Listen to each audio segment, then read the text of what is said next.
Assalamualaikum warahmatullahi wabarakatuh.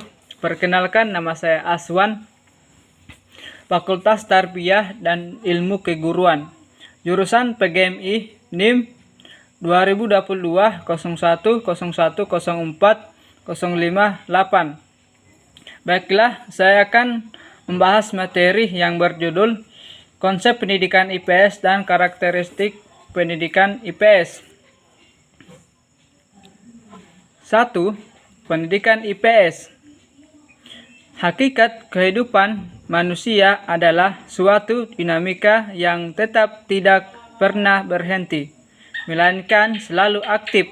Dinamika manusia lah yang memadukan manusia dengan sesamanya dan dengan lingkungannya. Dinamika manusia merupakan ungkapan jiwa manusia sebagai makhluk yang berakal budi dan sebagai makhluk sosial. Selanjutnya, pengertian IPS. IPS merupakan suatu program pendidikan dan bukan subdisiplin ilmu tersendiri, sehingga tidak akan ditemukan baik dalam nomenklatur filsafat ilmu, disiplin ilmu, ilmu sosial. 1. Ilmu sosial atau social science. Ilmu sosial merupakan disiplin intelektual yang mempelajari manusia sebagai makhluk sosial secara ilmiah, memuaskan pada manusia sebagai anggota masyarakat dan pada kelompok atau masyarakat yang ia bentuk. 2. Studi sosial atau social science. Studi sosial merupakan suatu bentuk pengkajian tentang gejala dan masalah sosial. Dalam kerangka kerja pengkajiannya, studi sosial menggunakan bidang-bidang keilmuan yang termasuk ilmu sosial.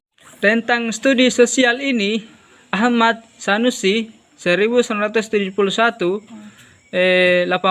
memberikan penjelasan sebagai berikut. Studi sosial tidak selalu bertaraf akademis universitas, bahwa merupakan bahan-bahan pembelajaran bagi siswa sejak pendidikan dasar.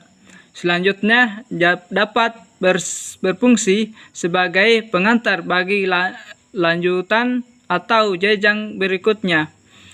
Kepada disiplin ilmu sosial, studi sosial bersifat interdisipliner dengan menetapkan pilihan masalah-masalah tertentu berdasarkan suatu rangka referensi dan meninjaunya dari beberapa sudut sambil mencari logika dari hubungan-hubungan yang ada satu dengan lainnya.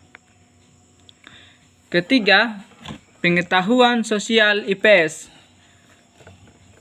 yaitu IPS merupakan hasil kombinasi atau hasil kompensian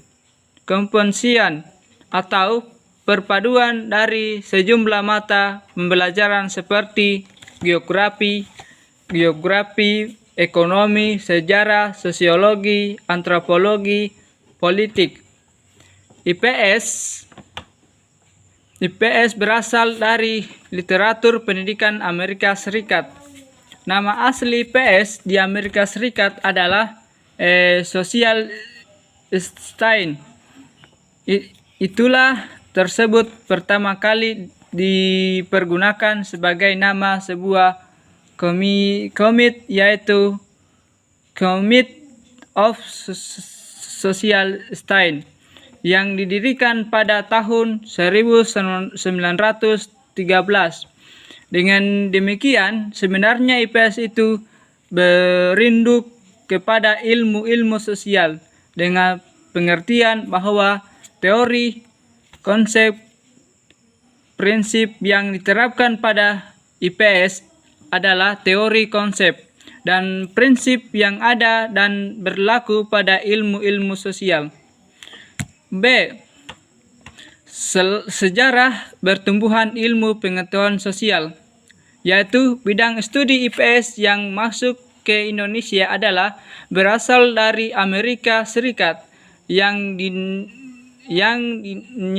negara asalnya disebut Sozialstein.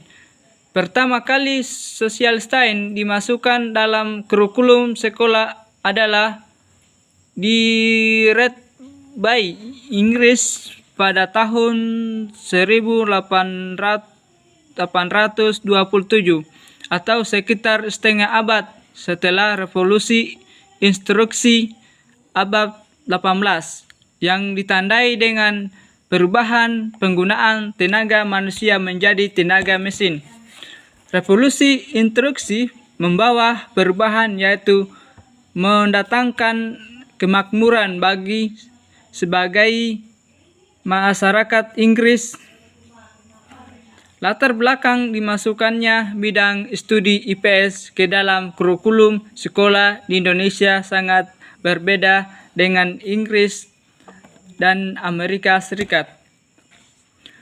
Pertumbuhan IPS Indonesia tidak terlepas dari situasi kacau, termasuk dalam bidang pendidikan sebagai akibat keberontakan G30S PKI yang akhirnya dapat ditumpas oleh pemerintah Orde Baru. Setelah keadaan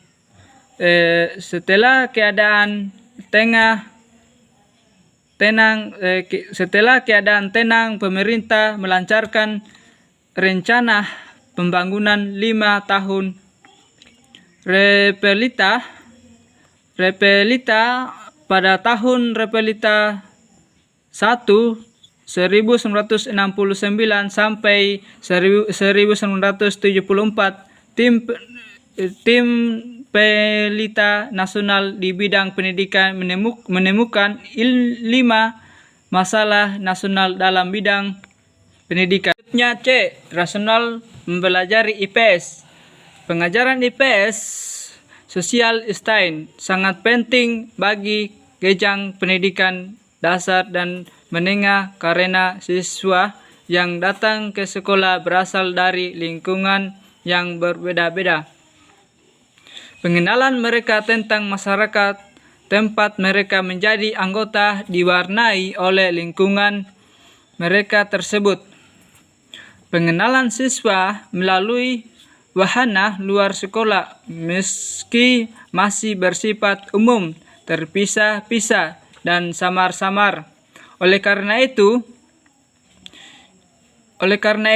agar pengenalan tersebut dapat lebih bermakna, maka bahan atau informasi yang masih umum dan samar-samar tersebut perlu disistematisasikan.